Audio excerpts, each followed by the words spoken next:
Hello. This is a saw that my buddy picked up. It's an old Stihl 26. $50. Runs great. But it's got this on it.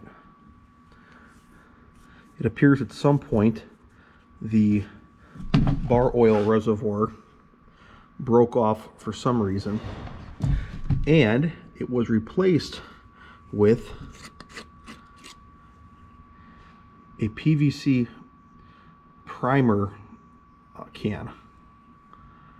Looks like he cut it off and then JB welded this on there. Crazy part is that it actually works. I thought that was interesting. So there you have it.